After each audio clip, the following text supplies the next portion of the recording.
I'm trying to evolve from B2B into P2P. So person to person. When you're managing this type of business on a global basis, no 2 days are the same. No one at Rochester thinks AI is coming to take their job. That would not be fun.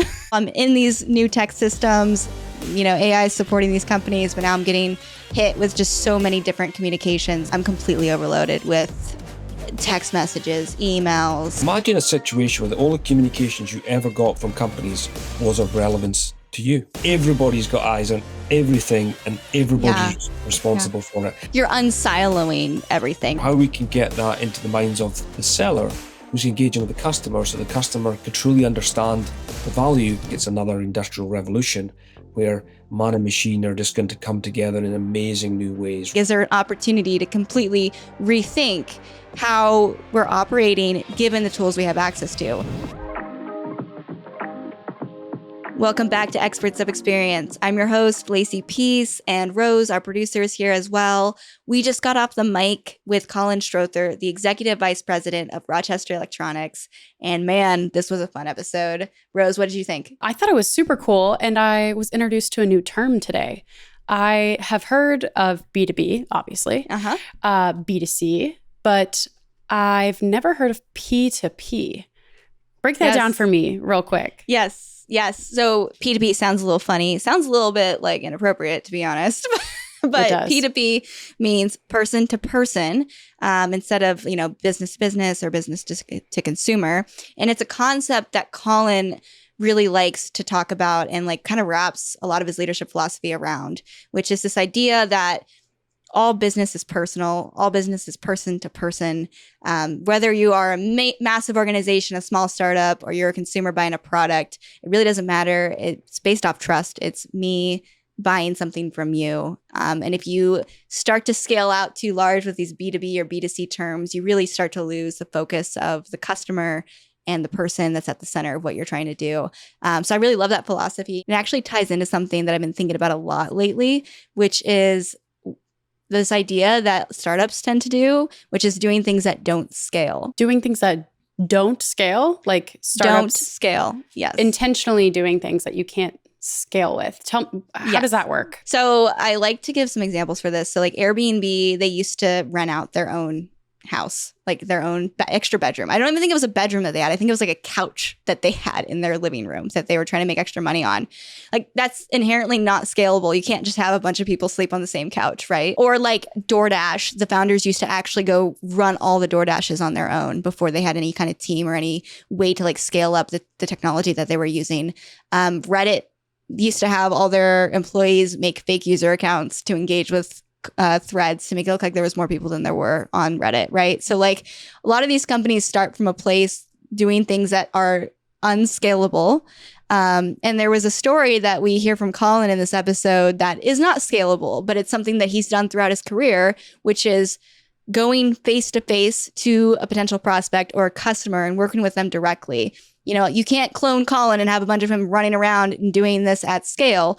So it's an interesting idea that he's you have to do this face-to-face engagement with a customer. You need to be present with them in this really personal way in order to move the needle enough that you can start to do these things that are scalable. Yeah, that makes sense. I'm glad it was Colin leading this conversation with us too, because Rochester Electronics, it's enormous and it's a global enterprise. So if they can manage this P2P mindset, then any company of any size should be able to. Absolutely.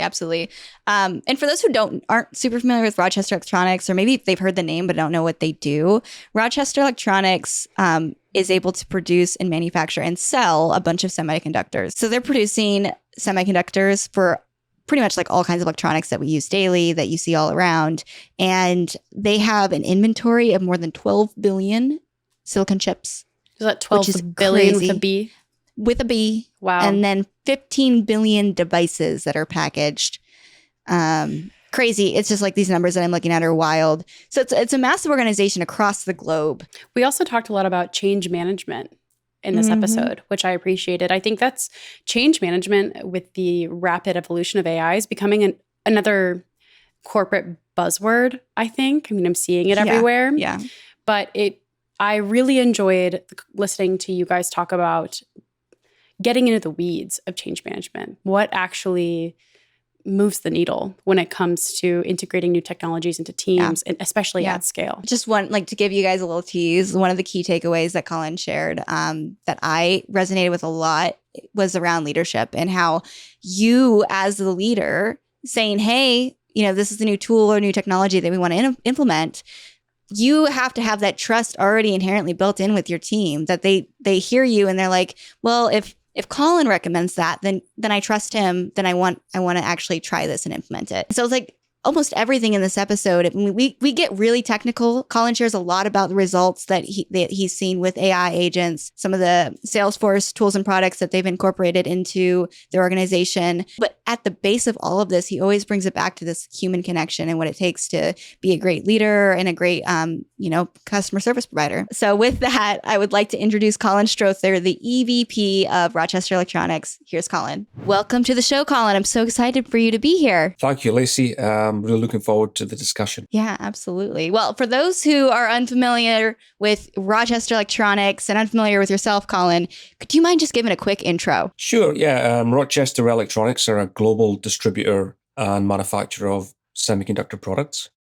We provide a range of products into a variety of different industries, typically focusing on those that have a longer term requirement and a high reliability. I've been in the industry now for about 34 years. Wow. Congratulations. Thank you.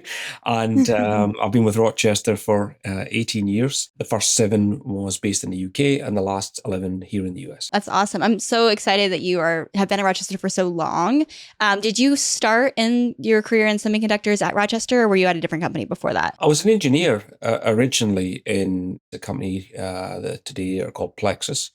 And their major facility in Europe is in Scotland, which is where I kind of started my journey.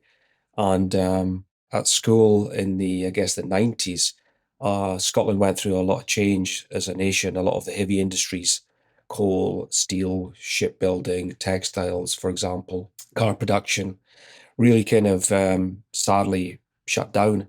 But there was a lot of inward investment at that point to a new industry, which was electronics. So at one point, there was more multinational electronic companies in Scotland than anywhere else other than Silicon Valley. So you do tend to find a lot of Scottish people from that era dispersed across the globe in our industry. Yeah, I had no idea. You shared that when we chatted last, and I had no clue that Scotland was like that big of an electronic hub at that time. Yeah, it was massive. All of the brand names were there. We were making everything from computers to semiconductors to VCRs to cameras.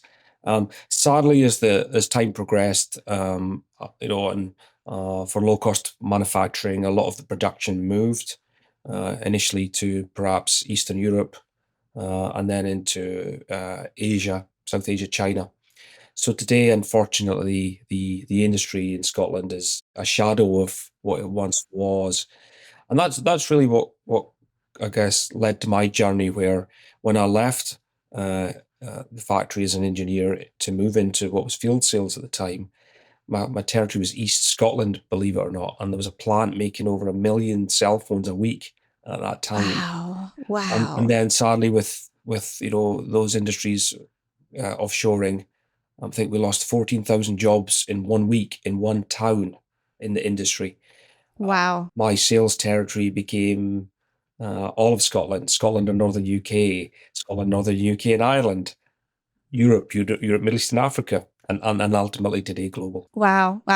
And when did you make the move from Scotland to where you are now? I did it with Rochester, actually. It was in 2007. So, and it's funny because both my children and my wife were all Scottish. My son was 1 year old when we moved. My daughter was around 6 or 7.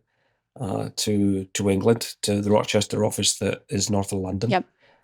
So my son today, he's heading to Scotland to spend time with his cousins next week, and he miraculously has a Scottish accent when he's in Scotland.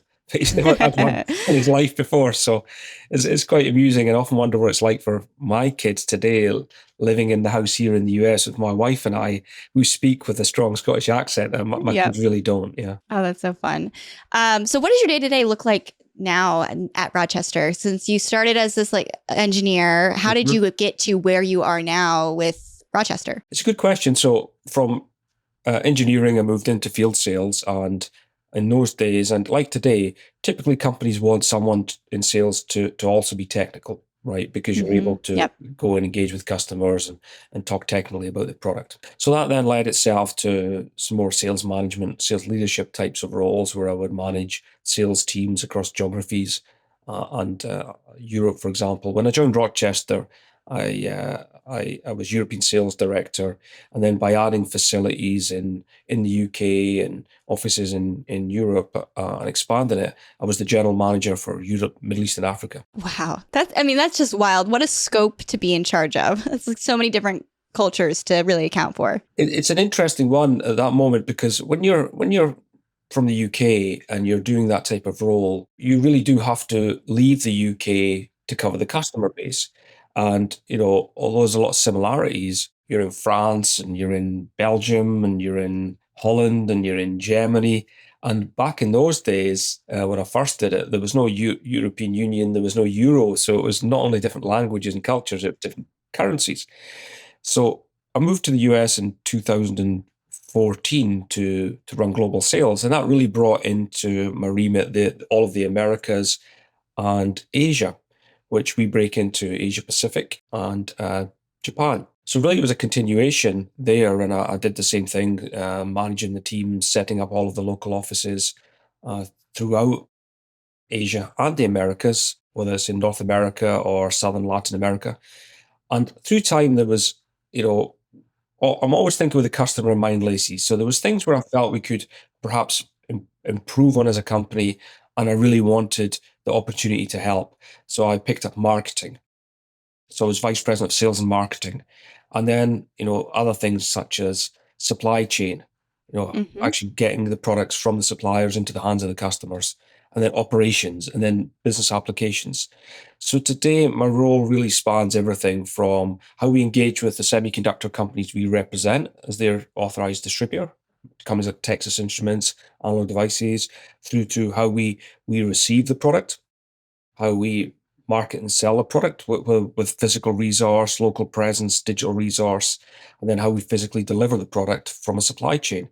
And that gets me involved in so many things on a daily basis. So there's a sales element, but there's the websites, the digital marketing, the product catalog, even things such as tariffs, trade policies, export compliance, logistics, warehouse management.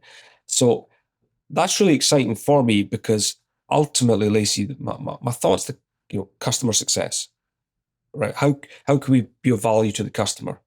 But all of these things in my mind, even if it's slightly indirectly, they all feed into that same North Star. So, and it also allows me a little bit of time to maybe tap into my engineering brain a little bit and get involved in some of these other areas, which is a little bit different to perhaps sales. So it's really rewarding, really refreshing. And 18 years later, whilst there's a lot of consistency and stability, when you're managing this type of business on a global basis, no 2 days are the same.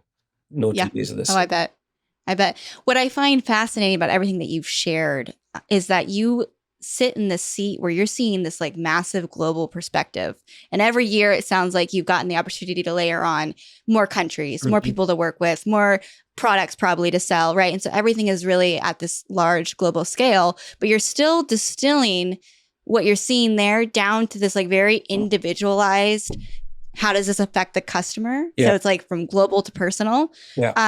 And you had a really great story actually that we covered last time we talked that I would love for you to share with our audience that I think speaks to this really well. Would you mind sharing what happened in Brazil? Sure. I don't know if it's in my DNA or what, but growing up in Scotland in the 70s, there was not a lot of diversity, and I was always fascinated by what I would see on television. I love TV and movies. It's like a complete fix for me. And it made me always really curious. So I always wanted to explore. I guess that's why I've lived in different places as well. But the engineer in me always likes to finish a project. And this is one of the greatest challenges, across any industry, is having an idea in, say, a boardroom and actually being able to translate it into something on the ground. So I was always a big believer that you've got to go and spend your time where the work is done. And to me, I'm not having my best ideas, if I have any good ones at all, behind my desk. Right? You're just involved in the day-to-day at that moment, typically. Now, I'm not saying we don't get together and we don't brainstorm or we don't take an idea and kind of noodle it, but really, if you want to be where the work is done, you've got to be in the field with the customer, with the supplier, for example. So at that time, Brazil was a country that I was curious about, and we had very little business there. And I decided that I would go on a trip. So while today in China, for example, we've got 4 offices, right? In Japan, we've got 2 offices. There was a day where none of that existed, and there was Colin and a plane ticket. So I kind of still keep doing this type of thing, right? Rinse and repeat, and enjoyably shocking myself into it. So off I headed to Brazil. So I don't speak Portuguese, and I have a strong Scottish accent. And I was with 2 colleagues, one from Mexico and my colleague from North America with a strong Boston accent. And we were in a city called Curitiba, and we visited a customer, lovely customer. And this is where the human connection comes in, because, you might not be able to exchange all of the language verbally, but you can through your expression, your language. And when you see it in someone's eyes, you understand if they're quizzical or they're understanding. So, and I'm also really, really competitive, I've got to say that. So I'm in the customer and I see a plaque on their wall in the conference room from another distributor. Now, the fact is, our first time there. I immediately see it and think I want a plaque. I want our plaque on the wall. I want Rochester's plaque on that wall. So I sent that to the lady, and we had a bit of a laugh. And I said, no, seriously, what do they do that we could do? And how do you really want to be best served? While she gave me an individual answer to her, which we can touch on later, perhaps in personalization, I thought about it on a broader scale, on a global scale. So this is how she wanted to be served. She wanted to meet face to face. We were there. And I said, well, this is always the best, face to face. But I or we or colleagues can't be in Curitiba every day. But she wanted that physical connection. So that then led to us putting in field sales in Brazil. I said, okay, if it's not face-to-face, what do you want next? I want to be able to pick up the phone, and I want to talk to someone that knows me and understands my business and my challenges. And I want to be able to do it in my local language. So we hired inside sales in Brazil. And I said, okay, so there's face-to-face, there's on the phone, but what else? I want to go onto your web platform and place an order. And I'm like, okay, I think you could do that today. And she said, yes, I can, but it's on a credit card. And when I thought about it, most of our customers, larger customers certainly are business to business, so they would raise an order in their ERP and either send it to us to an inside sales team or over some other electronic protocol. A credit card, if that's what you want to use, that's fine. But in a business-to-business environment, you don't really raise an order in your ERP, then go looking, print it out, then go looking for a credit card, then go on a .com platform, then place it with a credit card. So I'm sitting there thinking that's not a great process. No. Okay. So at this point, I'm up to, you want to meet face-to-face, you want to have someone on the end of the phone, you maybe want to email orders, and you want to place orders through an inside salesperson, but you also might want to do that using your credit terms and your account online at your convenience. So that led me to think, okay, what we now need is a unified experience. And I said, is there one last thing you need? And she said, yes. Randomly, I might just want to go and check something. I might not want to phone someone. I might not want to trouble someone. It might be out of hours. I just want to go and check something related to my account. So, and that was the other learning experience, that customers, in the modern world where we're talking about AI and digital transformation, they want to be met in many ways, potentially complementary, maybe contradictory. And they want to be able to do that at any time, at any moment. And that's really what I left with and then set off to try to ensure we could offer our customers Lacey on a global basis. And I maybe would have gotten there, but I got there a lot quicker listening to that lady that day. So I do need to visit her face to face. I do need to probably to tell her what happened next and to thank her for her. You got to send her this podcast and say, hey, yeah, that's a great shout out. That's right. I think I shall do that. Sometimes scaling means giving your people the backup they need to crush the big stuff. That's where Agentforce comes in. Agentforce gives your team a smart digital workforce that actually gets work done. These AI agents answer customers, route requests, and hand off complex issues to humans seamlessly, all with the full context of your Salesforce CRM. They're not guessing, they're not hallucinating, they're acting on your data and the rules that you set. The result? Faster service, less chaos, and your team gets to focus on work that truly moves the needle. All momentum, no burnout. Visit salesforce.com/agentforce. No, what I love about that story is just from the beginning, the get-go, you're like, I'm going to go to Brazil. I'm just going to take a plane ticket. I'm going to go to Brazil and I'm going to talk to someone face to face, even though I can't speak the language and we're not really like present with them. They're using a competitor already. So like just the desire to do that, I find really inspiring and interesting that was something that came from within that you wanted to go do. But then that whole story of, she's explaining, here's this long list of the things that I want access to. And I think anyone listening to this podcast has heard that same list. Like, I want to be able to call someone. I want to be able to talk to someone face to face if I need to. I want to be able to speak in my native language. If I don't want to talk to someone and I'm kind of feeling like I'm in an introverted mood, I want to just go on the website or the platform or whatever it is and access the information I need to. And I want all this to be seamless regardless of which way I choose to go. Like if I'm talking to a human or I'm online, either way, the data information history of my account is all there and present, and you know who I am and you know what I need. And so like that story is, I think, very common, and it's true for pretty much every consumer in today's world.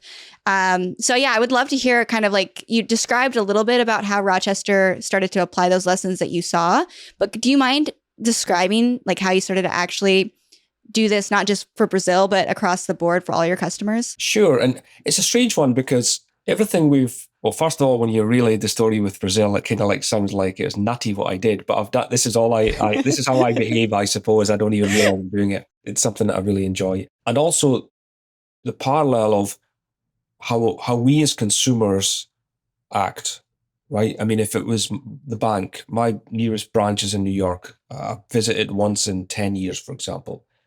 I can maybe phone someone, but I'm typically just going to use the app. And if I can't get what I need on the app, I'm probably going to go on the website. So as a consumer, as a person, the things that we were talking about that day is very common. When it comes to businesses and companies, it's a strange one because when you mention a company, you kind of think of a name and a group or a share price, but really it's just people. Mm-hmm. So I think sometimes we forget how people want to interact. So when I left there, I really came away with a strong feeling of it's not B2C or B2B, which is often how things are pigeonholed, especially when you're looking to buy a product. I thought it was P2P. It's person to person. So to get started on that, you really need to understand every aspect of your customer. And you've got to offer them a holistic, unified engagement. So what we did was we had a variety of different products running different applications, whether it was the CPQ or whether it was a web platform. And they were integrated, but they weren't the same thing.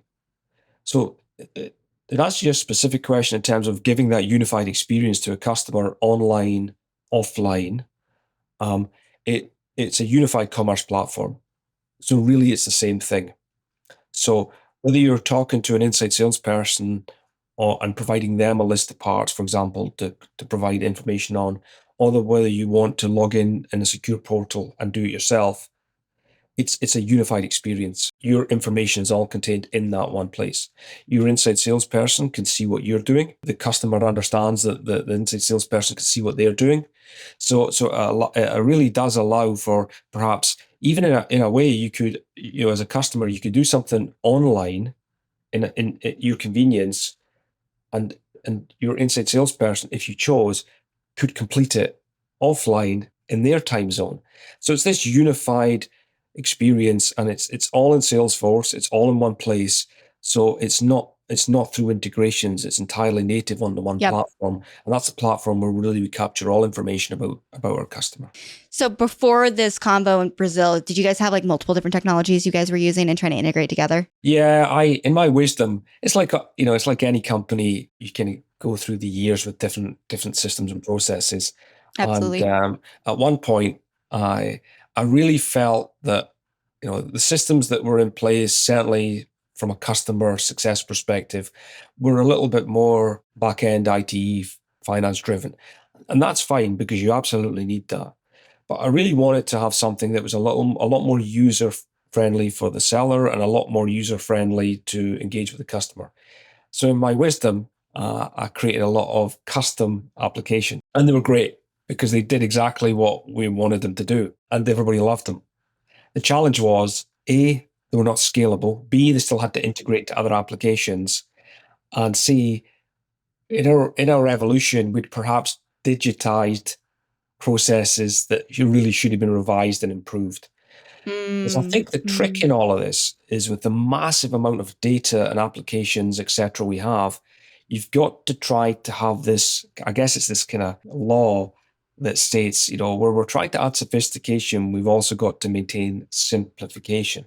Because otherwise you can get a lot of wires and spaghetti very, very quickly with the thread. Yeah. So that was a learning experience for me. I don't regret it because it was good for us at the time. We probably wouldn't be where we are today had we not went through it. It would have been just too big a jump, right? Sometimes you kind of got to evolve to get to the state that you really want to be in. Well, there's something you mentioned there about digitizing processes that maybe shouldn't be digitized that I kind of want to dive into a little bit, because I've heard this from a lot of people and I've seen it in action with companies that we work with, where there's this system that we're like, okay, cool, let's go. We got AI now. Let's just take the exact system that we've been using for the last decade and use AI to execute on all these things that we said we should do, right? But there's this like pause moment that needs to happen first where it's like, oh, wait, should we actually be running the system the way that we've been running the system? Like, is there an opportunity to completely rethink how we're operating given the tools we have access to?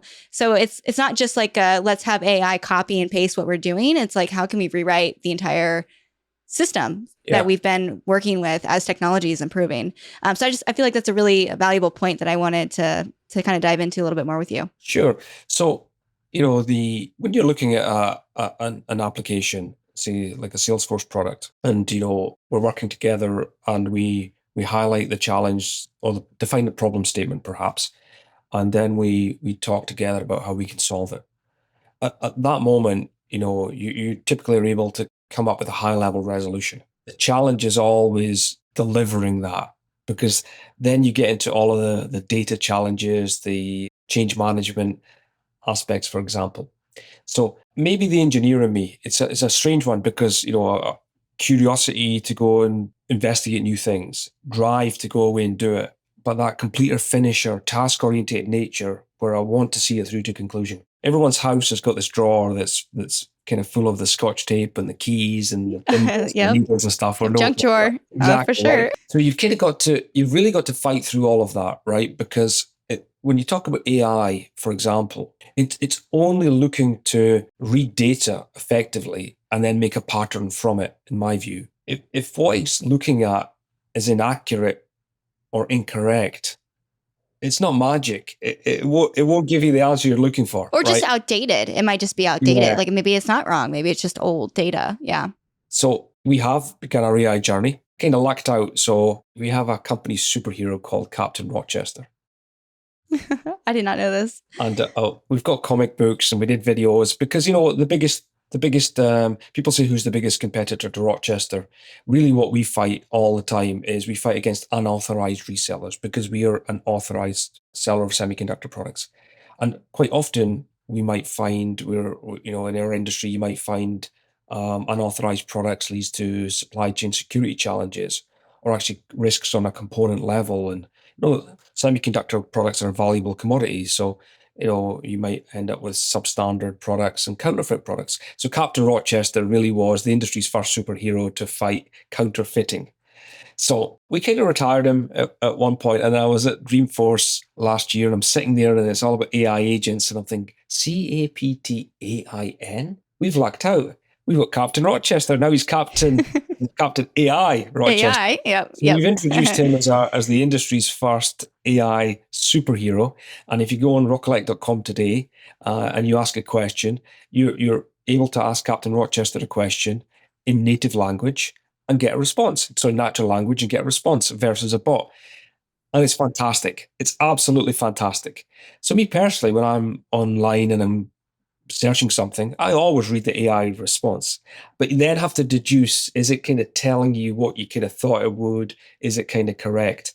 So on our journey, we're going carefully into the AI night, because ultimately what underpins it all, in my view, is the foundational data that it's utilizing. Yeah. Oh, for sure. For sure. And as you guys have started to implement these different AI agents or AI tools, what has the response been like with customers? Like, are they liking Captain Rochester? Oh, everyone loves Captain Rochester because they're pleased to see him again, because at the end of the day, we we're very serious with what we do as a company, but we don't take ourselves too seriously. And I think the customers appreciate that the humility there.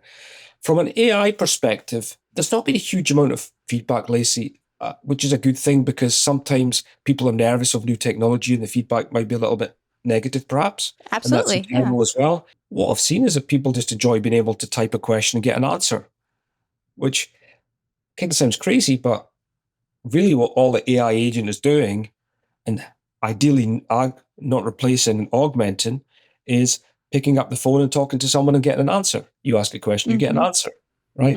When it's a bot, and you know that you're trying to give the bot the information to try to get to the answer that you're looking for, right? So I think the experience has been good. And as I say, I'm really saying that though, because there's been no disruptions, no concerns, no complaints, nothing. What other ways are you guys using AI though? Because I imagine, Captain Rochester sounds great, and I love that you're using this chatbot on the site. But like internally, I gotta imagine there's a lot of different applications of how you're using these tools available to you now. The main way we use it today, carefully, and it's more the Einstein agent from Salesforce, is when we're looking at our sales processes and our opportunity funnels. So, it's very, very important that as sellers, especially in some of our more complex value-added products where we're manufacturing the product, redesigning the product, that's got to have a lot of customer engagement, right? It's got to be fully qualified. The customer's got to be fully understanding what the solution is, for example. So we use Sales Cloud for all of our sales pipelines and processes. And we do use the Einstein score at an opportunity level. What that's good for is that it provides a score at an opportunity level that the seller or the seller's manager can look at. And it would give you an indication of, well, why is something maybe something you need to improve on, or something that's going well that you can learn from. So we use it there. And we're constantly looking at other things such as guided selling and coaching, because a global sales force and different cultures, languages, it can be quite difficult to try to explain some of the finer points of Rochester that are going to be really critical to the customer. We form a rather unique complementary space in the semiconductor supply chain. And that's really what gives us our unique value proposition. But it's a little bit different to what people are used to. And I experienced that when I joined myself. And therefore, how we can get that into the minds of the seller who's engaging with the customer, so the customer can truly understand the value, is kind of critical. So we're going to use the, I would call it pitch IQ, where the seller will pitch key points and the AI agent will be able to guide them with feedback. So I think that's a really nice way of doing it, because otherwise it might be a little fun, or it might be a little distressing. I don't know what we'd get. We've got hundreds of sellers around the world, and I don't really want us getting the popcorn out or scoring the sellers and stuff. So it's nice to be able to have the AI agent there who's going to be taking the best practices from everybody. Yep. And just getting smarter over time too, because as there's more data, more information, more insights on what's working, what's not working. Oh, we're tracking this now that we haven't been tracking for the last decade. Yeah. You can really start to teach the AI, which then can help augment and continue to teach your sales team. And what the point too that you made about, and we've stressed it heavily, is that this is a global sales team. This is a global company, and each country or each company that you're working with might have different values or different things that they are most interested in. So having some sort of tool helping your sellers understand that going into it, I can imagine is invaluable. Yeah, and initially with the guided selling, it's in English, but a number of languages will be releasing within the coming months. Yep. So, in fairness to our colleagues whose English is not their natural language, such in Japan, for example, we have to also understand that they're going to derive a little bit different benefit from it initially, and therefore the AI agent can't be too critical. Does that make sense? Yes. It's a really interesting point that you just made. That I can't go to my team and say, "Here's this cool new AI agent that's going to help teach you," and then it just tears you apart. Yeah, because that would not be fun. It's really not going to be helpful for anybody. And, yeah. But one of the things is because I am an engineer, because I began my sales career in field sales, because I've been with Rochester for nearly 2 decades, because I've been the first person in most of the countries, hiring the first person, looking for offices on my own or with the first person, traveling back to these teams. So I was thinking about this, Lacey, when I go to China, for example, and we've got 4 offices, Shanghai, Chengdu, Beijing, Shenzhen, north, south, east, west. I'm spending weeks in country, and we're typically traveling by rail. So I'm in a country where I don't speak the language, traveling with colleagues who do. And we're on the road together, right? Whether it's we're checking into the hotel, we're going for dinner, we're in a hire car, we're on a train for 12 hours. We're spending a lot of time together. And I'm totally at their mercy, right? If they said, we're stopping for a coffee at this train station and it wasn't, then I'm stuck. So there's a humility that comes with that. But there's also an element where you really get to know people on a human level, but more importantly, they get to know me. So I think that establishes trust because they know who I am, they know my history, they know where I'm coming from. And therefore, when I'm rolling out things such as new systems, processes, tools, training, AI agents, of course, people don't really like change. Everyone says change. But a lot of people like the status quo, even if it's not good for them, right? But sometimes you have to grow up and eat your vegetables. But there's an element of trust they have in me that allows me probably to be able to do things in a broader and more expedited fashion and get buy-in because it's a little bit more intrinsic. Whereas if I was just a face or a picture, then who is Colin and where's all this coming from, right? How does it impact me? I think that's a really great point for anyone that is implementing. I mean, and hopefully everyone is implementing AI now into the organization. Is it can't just be like, here's this outsourced company that we're working with, or here's this new person we just hired who's going to teach you and tell you all the different ways that these tools are going to work, and we're going to completely overhaul your systems because there's no trust built between that new person or that brand or company that's coming in to support you. And so I don't think we've ever clearly stated that on the show, but I think when it comes to training, that's something that that's a download now that I'm going to take with me going forward because I'm that is really interesting. It can't just be me hiring out and being like, hey, teach everyone this. It's me as this person that you built trust with saying, hey, truly, I've used it. Truly, I think this is important and this is going to help us. And here's how I'm going to deliver it. And I imagine there's lots of lines of communication open between you and those folks. So if they've got feedback or questions, they're coming straight to you and you're able to help explain why this is so valuable for y'all. So luckily, the hundreds of people don't come straight to me. Well, no, of course. But they do in a way. So I'll explain what happened. So drowning in email, literally drowning. So my week tends to begin Sunday evening because Japan opens. Because remember, most of my direct team are international. Then Shanghai, Singapore opens, or rather headquarters in those regions. Then by the time I maybe start to get to sleep, Germany, Poland coming on stream, UK coming on stream. So I wake up and the Asia day is ending and the UK Europe halfway through and America's day is starting and America's day kind of finishes when I think it's Phoenix, Arizona office closes. Incidentally, my most kind of agitated time of the week is probably about 8 o'clock on a Friday night Eastern time because there's nothing happening, right? I get bored, right? So time to switch off my brain, Colin. Time to switch off. Time to go watch some TV or movies, right? And when you're traveling as well, right? You're in Asia, and therefore when you're ready to kind of go to sleep at night, America's kicking off, and you've got a lot of work to do on emails. So I was at Dreamforce a couple of years ago with my colleague, and we were talking to these guys, and it's, why are you here? And they said, we're here because we use Slack. Slack? What's Slack? So they explained it to us, and then they said, oh yeah, we never do email anymore. What? So I grew up before email. I left school before computers, right? I'm showing my age. That was like an out-of-body experience. So we took a little bit of a leap of faith, and we invested in Slack. So today, I've got it on my other monitor here live. I run the entire global business using Slack. And back to the colleagues around the globe, we've got all of these help channels. So if they see an issue on the website, or they see a price discrepancy, or they want an extended description, or they're looking for a status of an order that's yet to be published, they're all in channels.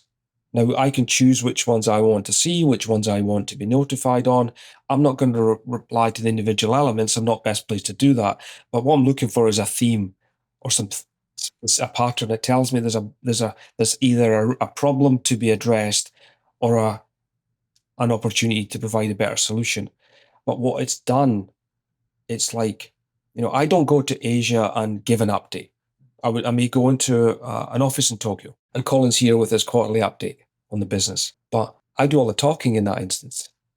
That I want to interact. So what I do is I make sure I've got some pens for the whiteboard. Everything is on the whiteboard, and there's nothing better in life than my last trip where I have this idea, and our sales manager from Osaka jumps up. He's like, no, and starts to go like that with a pen. Now, some colleagues might have who don't maybe knows me or kind of maybe shocked at that behavior. It was fantastic because his idea was better than my idea, so we're going to go with his. And then I went down to Shanghai, and I had a question on our .cn web platform, and that ended up with people banging on the glass to bring people into the room to doodling, and we came up with a fantastic idea that had never been thought about. Then I go down to Singapore, everyone's agitated, and they're all waiting for this moment to tell me whether there's been this issue. Now, I've worked remotely for Rochester and other companies from HQ as well. And I'm like, calm down. Note the problem statement, correct? Yeah. Okay, let's get all of the pieces on the board and then figure out what's what. And everyone's trying to answer the question because they know the answer. The answer is there's a problem. So you have patience and work through it all. And it was a total misunderstanding. There was no problem. The message sent had not been the message received. So today, by fostering this openness and this level of communication, and then having Slack as the engagement layer, and we've got other products, Chatter and Salesforce, for example, people are communicating with people all the time. And if I could visualize it, it's just like this intermeshing of everything all coming together. So I was likely to wake up to a question in Slack in the morning from a brand new, inside salesperson in Shenzhen, as I am from a general manager in Tokyo, in different channels. I think the whole company sees this level of interaction and communication, which gives everybody the confidence that their voice is welcomed. So instead of a traditional business where maybe issues on the web, the marketing team are the eyes and responsible for it, imagine a business like Rochester where everybody's got eyes on everything and everybody's responsible for it. That's really what we've driven here. You're unsiloing everything, right? Because it could have historically been marketing's over here playing some game, sales is over here doing whatever they're doing, and then customer success is having these problems over here. There's just like retention issues, or product is developing these things, and now suddenly you've got one tool where you can see everything that's going on. And I'm sure that helps really connect the dots, since you're someone who likes to be in that seat where you're looking at all the different things that you can join and be a part of. So yeah, I think that's really cool. When I first started work, there would be the HR department, it was the personnel department, and then there would be maybe the facilities department or the IT department. And companies were built in silos, and that gets you clear chain of command. Okay, Now, what I'm going to say brings in other challenges, but in today's world, there's not a lot that can be achieved without cross-functionality, really, right? So everybody's involved in everything. Now, I'm lucky now that I've got this remit that spans a large range of people, departments, but I still have the same challenges of when you set cross-functional goals, everyone really wants to be successful, but who's doing what? And I talk about this all the time with other industry executives and leaders. The idea that happens in a boardroom, translating that to an actual measurable result over a period of time, it's not easy. And it's a bit of a unicorn. No. So I think what will happen here with whatever new technology comes on board, whether it's AI, for example, or other technologies, a lot of people may try to adopt them, but really, like everything in life, you kind of got to build the foundations, and you've got to put the work. Yeah. It's not magic. Yeah. Nothing will happen well on its own. Oh, no. And it starts with that work that you've been talking about, which is like that person-to-person work where as a company, we have this certain kind of culture. These are our goals. These are our values. This is how we communicate with customers. This is how we work together with each other. And that's really setting that strong foundation. So when you introduce these new technologies, there's a path forward with them that actually delivers results. Speaking of all these technologies that are coming online now that you guys have been integrating, I know it's still kind of early days with some of them. Have you been seeing any resistance or challenges that you would want to flag for maybe other industry leaders that are like, hey, I'm interested in doing this? Like, what are you guys seeing that you'd be like, hey, FYI, this is something that you should understand before you get into it? Or these are the things that we're hearing from employees that they're like having a hard time wrapping their head around. Just curious if there's anything that comes up for you around like core challenges that people are having. Yeah. So a little analogy. We travel across to the US for a number of years to visit headquarters here at Rochester when I was based in the UK for meetings and training, etc. And I live in New England, and we're a New England-based company. So the fields are green, the roads are squiggly, and the signs all say the same thing. So you have a misconception that it's just like home. But then you live here, and when your kids are in school, and you're a homeowner and stuff, and then you realize that the deeper you get into things, the more differences there really are in people's thought processes, cultures. So how people react to things when you say something, what does that person hear? What do they see? How are they thinking? And that can also change with what else is going on in that person's life or in another moment. So what you then realize is that you thought you knew a little bit about something, but then you're actually just I guess scratching the surface. So the older I get, the more I kind of revert back to, and even in this world of AI, it's all about the people. It's always been about the people.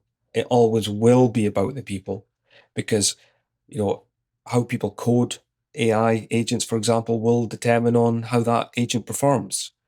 The data that we have that is serviced, for example, the two biggest areas that astounded me are change management, number one. Everyone likes change. No one likes change. No one likes change. Say they don't like change. So if someone might hate a system or process, but they prefer it to the fear of change, or they may use a system or a tool that is a bit kludgy, because a little bit of busy work can sometimes be food for the soul. So change management. So the way I described it in the end, because people also like processes. They want a process, Lacey, when something's went wrong. They want a corrective action, right? Something's went wrong. But they don't necessarily want the process when it's changing something that they're used to doing. So what I've been evangelizing around the globe for the first 6.5 of this month is a bit like this. Look, we all have to eat our veggies if we're going to grow up big and strong. And everyone's going to agree to that, and they do. But then I say, that might mean not having any candy before dinner. And I'm going to have to take away your candy, right? Because it'll spoil our appetite, and we won't be able to eat our veggies. Everybody gets that point, right? So everyone wants the change in a way, but they don't want to. They still want to have that sneaky little piece of candy before the dinner, right? Like we did before. Yep. So I think that really got people on board. And the other issue, which is a everlasting gobstopper from like Willy Wonka, is data. data, data, data, data, data. When you're a company that's been in business for, I guess, what is it now? Nearly 45 years, different systems, different ways of working, different ways people have called something, coded something. Semiconductor companies that we represent, over 70 with their amount of data. I think we've got something like over 250,000 SKUs in the public offer today, over 600,000 in the system, and approximately 15 billion parts in stock, all with a range of attributes. It's crazy.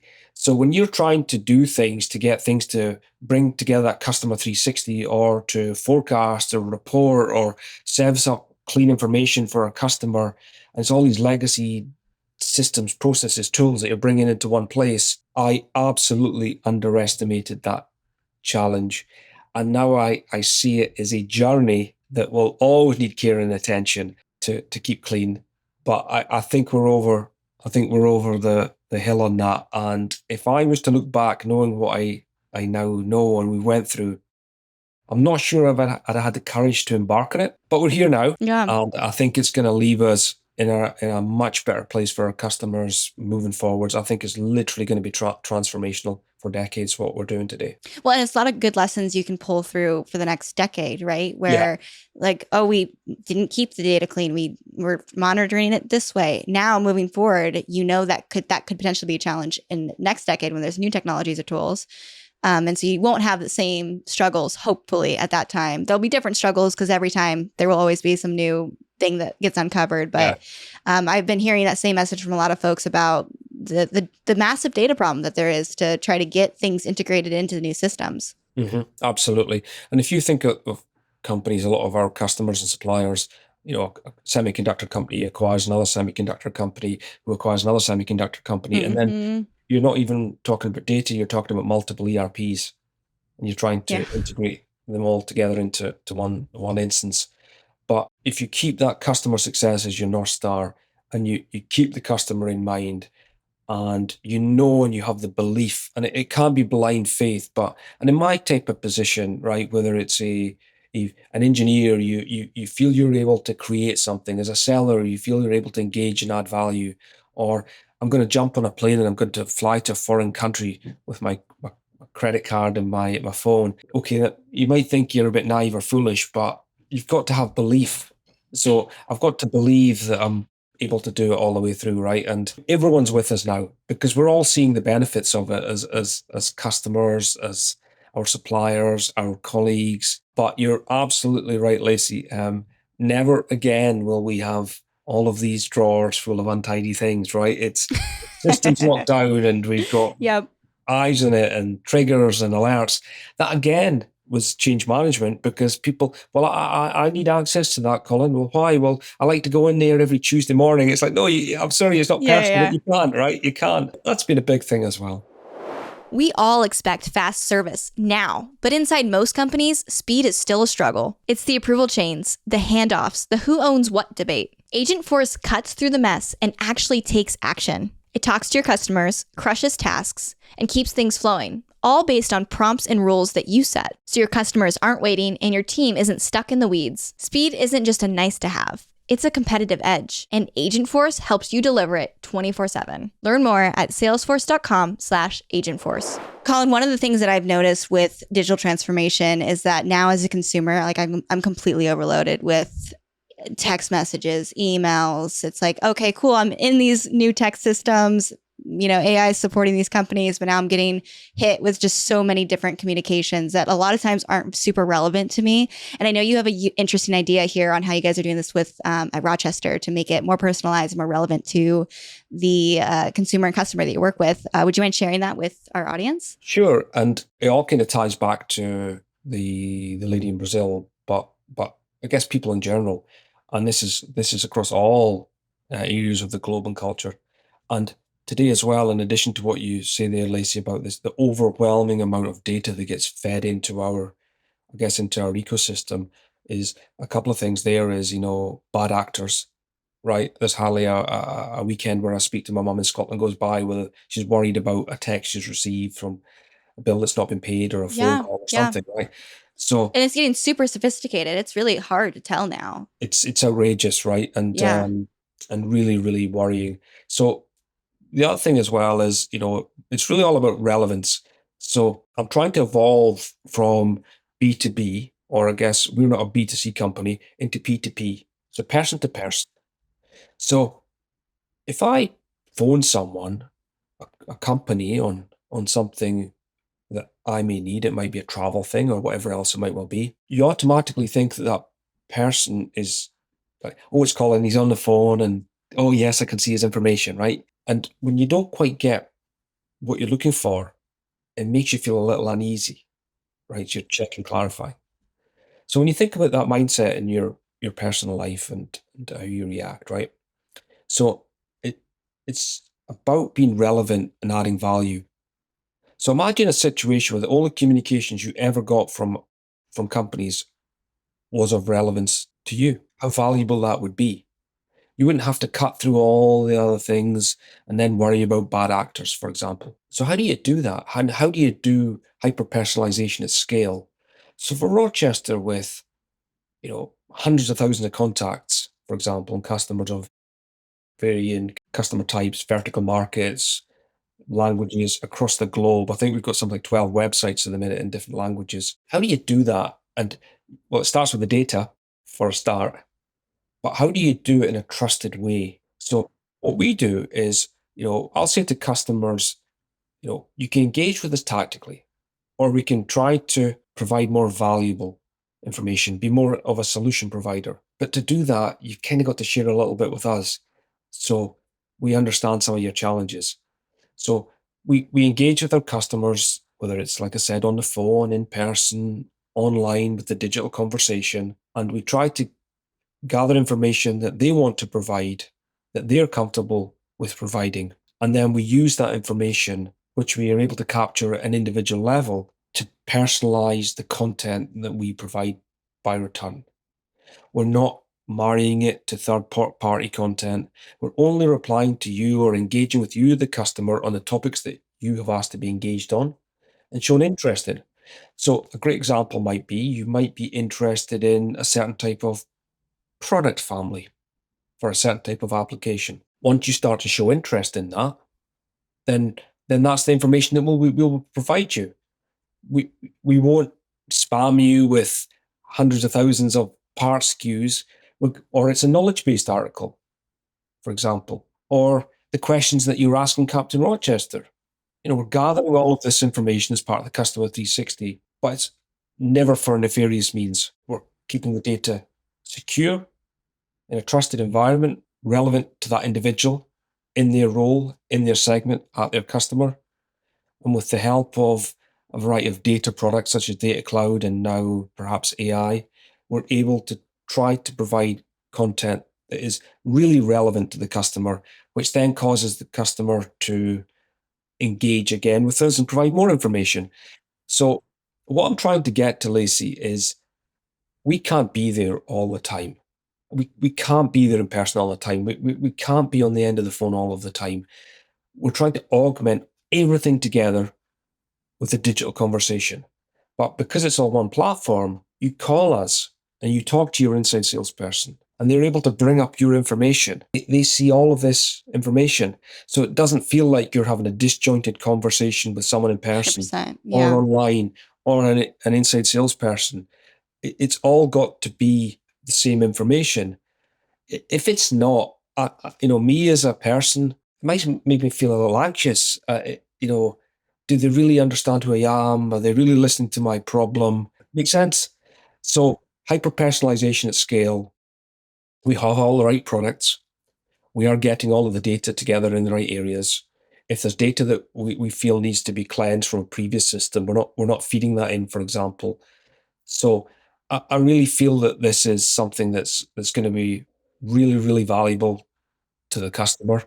Hopefully it will allow us to cut through all of the other kind of misinformation and noise that customers have to deal with and consumers have to deal with. But at scale, you've really got to harness the power of technology.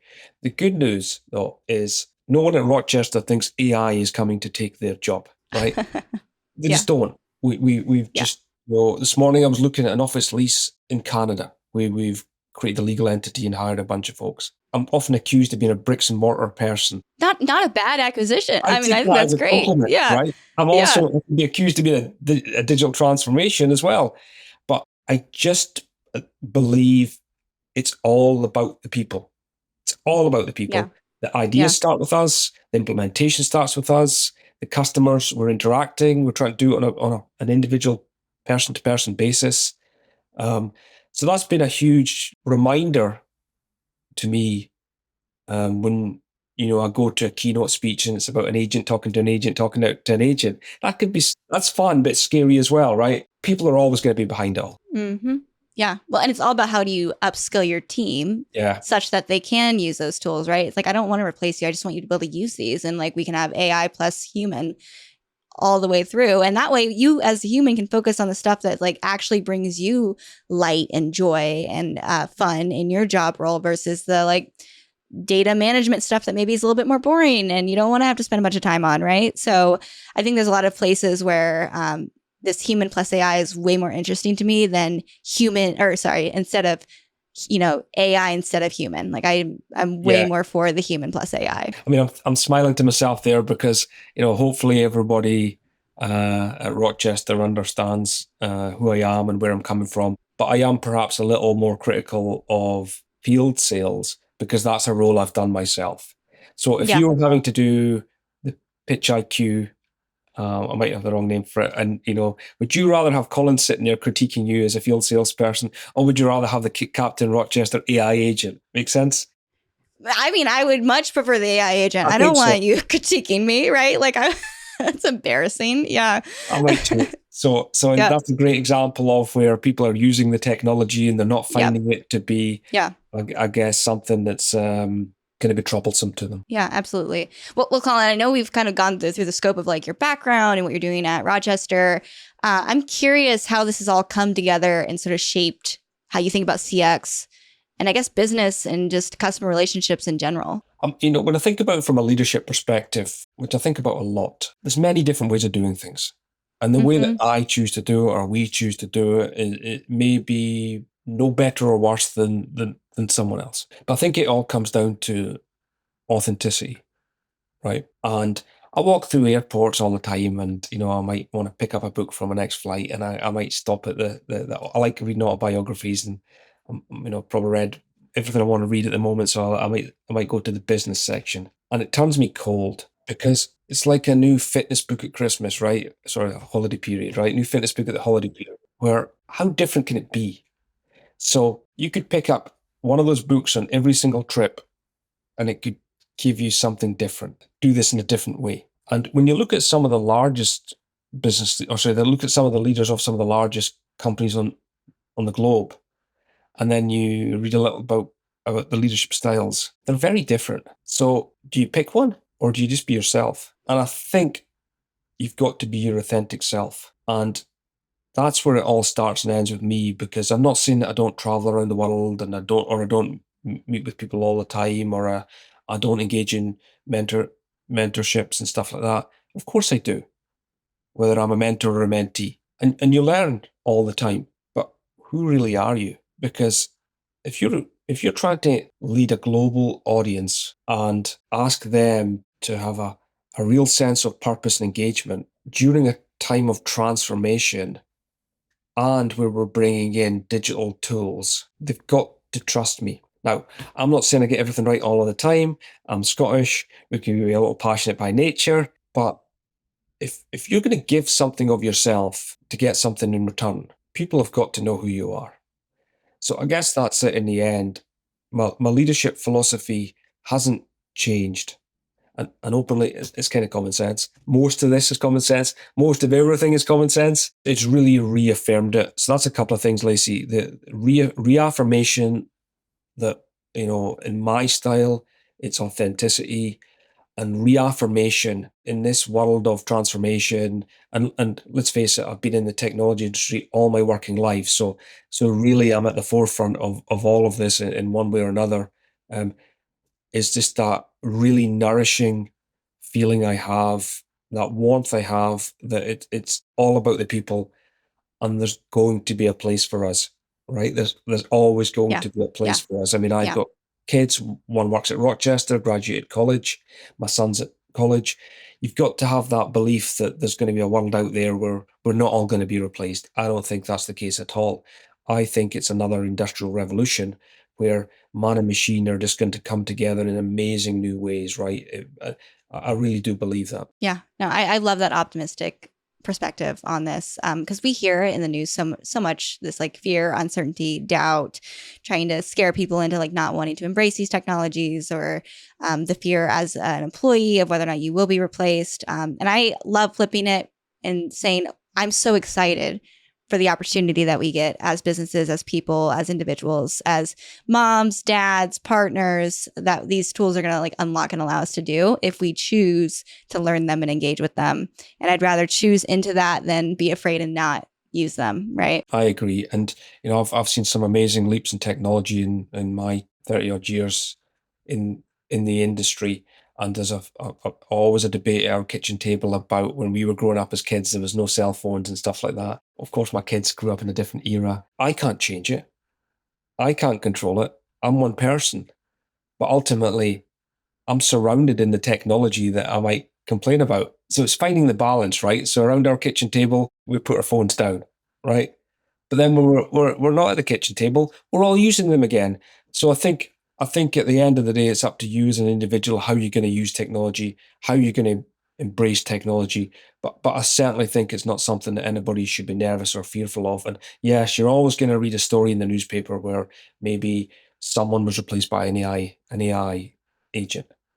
But where's the story where this amount of data, what structured, unstructured data, was pulled together from so many sources that it made it a massive medical advancement, for example. Sometimes wonder about the space program, right? I walk through Logan Airport, in Boston when I'm coming home, and there's all of these things, and it's it's a whole walkway where it tells you that when man went to the moon, it allowed us to invent this and this and this, and it's quite amazing, right? So I think we're at a really interesting, exciting time. I really, really do. And for me at Rochester, with the human in mind and authentic leadership, I'm going to keep trying to get that data cleaner, keep trying to give the customer a better and personalized experience, make people less fearful of change management. Yes, there might be one or two less candies before dinner. A little bit of fun with it with Captain Rochester, our own AI agent. I'm going to enjoy it, and I'm going to make sure we all do. That's awesome. Well, Colin, thank you so much for joining. I think that's a great place for us to end it, like a really high note, optimistic note. Where can people find you if they're interested in engaging with you more about these questions, or they're like, hey, I listened to you on this pod. I want to drop you a line and see what you're up to. My profile's on LinkedIn. I do tend only to connect with people I know or have met, I would say, because I'm afraid nowadays sometimes the person that's coming through to me might not quite be the person they say they purport are. to Yep. be. But Yep. on LinkedIn, you'll be able to in-message me, and I'll always do my best to provide you a response. Because I'm traveling all of the time, and I get bored easily, I'm pretty diligent at keeping up to date with every little alert that comes through. So that's probably the nicest way to start. That's great. I do have one final question for you, actually, before we wrap this up. Since you said you love reading and you love watching TV and movies, what's one recommendation you want to give our audience on either a book or a movie or TV show to check out? My McDonald's Happy Meal place is a soccer team called Glasgow Rangers. So when I was a small child, I went to my first match, and it was a wet evening on a Wednesday against a Spanish team in a European competition. I can't remember any of the match, and I just remember the lights and the smell and everything. So I'm a vociferous follower and reader, and we had a very famous player who went on to be a manager, and he managed Manchester United, and his name's Sir Alex Ferguson, and I read his autobiography. Now, what I would say is, you might not be interested in Glasgow Rangers, you might not be interested in soccer. The book starts as he's giving a lecture at Harvard, and it's all about leadership. And it's really interesting how he went from humble beginnings working as an apprentice in a shipyard in Glasgow through to being the manager of probably the largest soccer team on the planet, through their most trophy-laden period, managing such a variety of people like Cristiano Ronaldo or David Beckham. And it's a really great example of how he was able to look at things at a high level and then deliver them on the pitch. So that is a fantastic book. In terms of TV shows, or movies, I think everybody in life is truly driven by one or two things and has core beliefs. The thing that I really struggle with most in life is injustice. So any TV show or movie where good overcomes evil, where people overcome adversity, I tend to also root for the underdog. And, Rochester's a large distributor and manufacturer, but we're not the largest. And I always kind of like the fact that we're a privately held, family owned and operated company, because sometimes, even though we're really not, I like to feel we're a little bit of the underdog. Make sense? Yeah. And I also feel that when we're fighting against substandard products, unauthorized resale, it feels a fight for good. So anything that's kind of leading in that type of direction is going to grab my attention and hold me there. Captain Rochester makes more sense now too. It wasn't my idea. It was the idea of our co-presidents, Chris and Paul Garish. But that just adds to the authenticity of our company as well, where, maybe we do things that are a little kind of off-piste, but there's an authenticity that comes with it. And I'm in a place, and we're in a place where individualism is welcomed, and you're also viewed for who you are, not just what you do. That comes with the other side of it, is you're measured for who you are, and it's not just what you do, right? So that certainly allows me the freedom and flexibility to be authentic and do things that others wouldn't, and get on planes and go places, or go to Dreamforce and come up with the Captain Rochester AI agent. I love that. Well, thank you so much for being on mic with us today, Colin. I am so excited for our audience to get to tune into this one today. Thanks for joining us. Thank you. I've enjoyed it. Appreciate you.